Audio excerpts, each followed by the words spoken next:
Steering നേരെ പിടിക്കും. ഓ, ഇതൊന്ന് നേരെ പിടിക്കാൻ ആർക്കും വല്ലതും കൊടുക്കണം. Left left, right.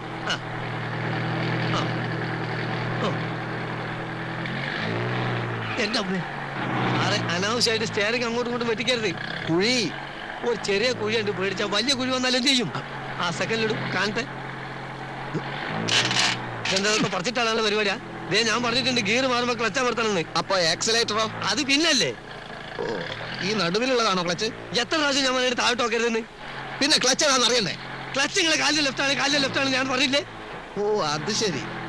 അപ്പൊ ക്ലച്ച് ഇടുമ്പോ ഗിയർ അമർത്തണം അല്ലേ? ഒന്നാം കട്ട ക്ലച്ച് കുഴിച്ചിടുമ്പോ ഗിയർ വലിച്ചു എടുക്കണം. അപ്പൊ ബ്രേക്കോ? ബ്രേക്ക് ഇടുന്നതെല്ലാം കൂടി പണ്ടാറടിക്കാൻ ശേഷം. ഇത്ര ബുദ്ധിയില്ലാത്തൊരു മനുഷ്യൻ എങ്ങനെ പഠിപ്പിച്ചെടുക്കാനാ? അധികം ചൂടാവൊന്നും വേണ്ട. JK കൺസ്ട്രക്ഷൻസിലെ ഒരു സൂപ്പർവൈസറാണ് ഞാൻ. താൻ എന്റെ കീഴിൽ പണിയെടുക്കുന്ന വെറും ഒരു മേസ്ത്രി, അത് മറക്കരുത്. അങ്ങനെയാണെങ്കിൽ നിങ്ങൾ ഇഷ്ടം പോലെ ഓടിച്ചോളി. നിങ്ങളോ? അല്ല, സാറിന് തോന്നിയല്ല അങ്ങ് ഓടിച്ചോ. ഞാൻ ഓടിക്കും. ഞാനേ പോളിടെക്നിക്ക് പഠിച്ചതാ. യന്ത്രങ്ങളുടെ പ്രവർത്തന രീതിയൊന്നും താൻ എന്നെ പഠിപ്പിക്കണ്ട. അതിനാരെതിരെന്ന് എങ്ങനെ വേണമെന്ന് നിങ്ങൾ, അല്ല സാറ് തന്നെ അങ്ങോട്ട് ഓടിച്ചോ. ആ, ഞാൻ ഓടിക്കാം.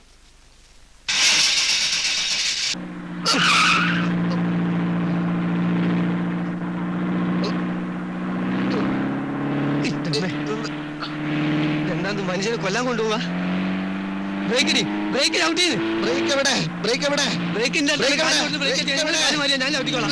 എവിടത്തേക്കാണ് നിങ്ങൾ കൊണ്ടുപോകുന്നത്?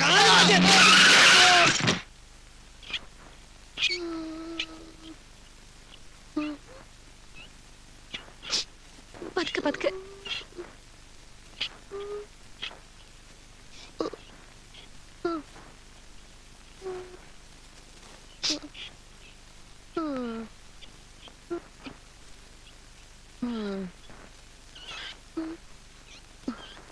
നിങ്ങളുടെ വിടാതാ.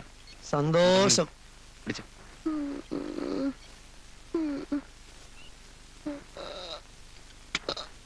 പിടിച്ചു.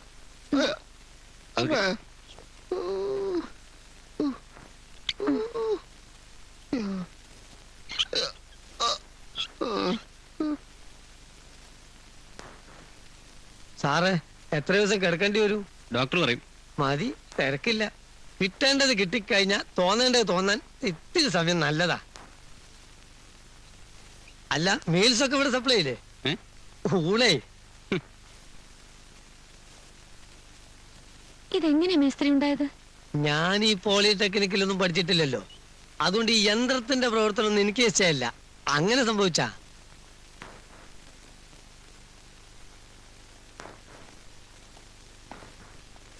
ഓ, കർത്താവ് കാത്തു.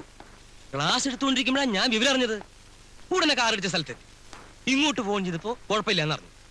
ആ ഇടിച്ച കാറ് കണ്ടാൽ അതിനകത്ത് ഇരിപ്പുണ്ടായിരുന്നവരെല്ലാം ചത്തിട്ടുണ്ടെന്നേ വിചാരിക്കുള്ളൂ. അങ്ങനെ ചത്തിട്ടുണ്ടെങ്കിൽ നമ്മുടെ കോളനിക്കാർക്ക് അനുശോചനം രേഖപ്പെടുത്താൻ വേണ്ടി കറുത്ത തുണി മേടിക്കാൻ പോയിരിക്കുക സുലോചന. അതിപ്പോ വേസ്റ്റായി. ഇടിച്ചതേ ഒരു അഡ്വക്കേറ്റിന്റെ വീടായിരുന്നു. അയാള് ലോ പോയിന്റ് പറയാ. അയാളെ മനഃപൂർവ്വം കൊല്ലാൻ വേണ്ടി മതിൽ ഇടിച്ചു പൊളിച്ച് കാർ അകത്ത് കയറ്റിയതാണെന്ന്. കോടതി പോവാതിരിക്കാൻ 5000 രൂപ ചോദിച്ചു. മതിലിന് 4000 വേറെ രൂപ ഞാൻ അഡ്ജസ്റ്റ് ചെയ്ത് കൊടുത്തു. ഈ 9000? അതെ, കൂടുതൽ കുഴപ്പങ്ങളില്ലാതെ കേസ് ഒതുക്കുന്നതല്ലേ നല്ലത്. കൊല്ലാൻ ശ്രമിച്ചാണെന്നൊക്കെ പറഞ്ഞ ചിലപ്പോ അഴി എണ്ണണ്ട വരും.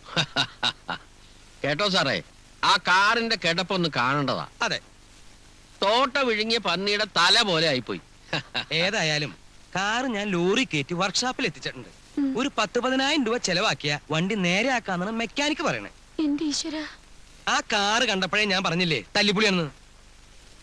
ഇനിയിപ്പൊ വെറുതെ നന്നാക്കി കിട്ടിയാലും ആ അവലക്ഷണം കെട്ട കാറ് നമുക്ക് വേണ്ട.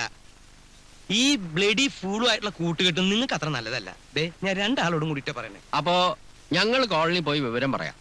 എല്ലാരും കൂടെ ഓടിക്കഴിച്ച് അവിടെ നിന്ന് ഇങ്ങോട്ട് വരേണ്ട കാര്യമില്ലല്ലോ. അതെ, അതൊരു ശല്യമായി തീരും. സാറേ, തെറ്റ് എന്റെ അടുത്താണ്. എന്നോട് ക്ഷമിക്കണം. എന്താണ് യഥാർത്ഥത്തിൽ ഉണ്ടായതെന്ന് ഞാൻ പറഞ്ഞുതരാം. സ്വകാര്യാണ്, വരൂ.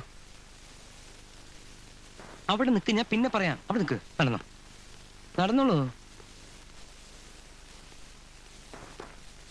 ആ, എന്താ ഉണ്ടായത്? ഒരുത്തൻ അപകടം പറ്റി ആസ്പത്രി കിടക്കുമ്പോഴല്ല ചെറ്റവർത്താനം പറയല്. മനസ്സിലായോ? ഓ, ഇനി ഇത് ആവർത്തിക്കരുത്. ആരും കണ്ടിട്ടില്ല. ദയവേദി ഇക്കാര്യം പുറത്ത് ആരോടും പറയരുത്. എനിക്കത് ക്ഷീണ. കമോൺ. ഓ. ആ. അതെ ഞാൻ വിചാരിച്ച പോലെ ഒന്നല്ല കേട്ടോ, ഇയാളാള് വളരെ ഡീസന്റാ. തകരാറ് കാറിന്റെ ഒന്നല്ല, കാറ് നല്ല ബെസ്റ്റ് കാറാ. ഞങ്ങൾ പോട്ടെ എന്നാ. വാ ചേട്ടാ. വരട്ടെ. ഓ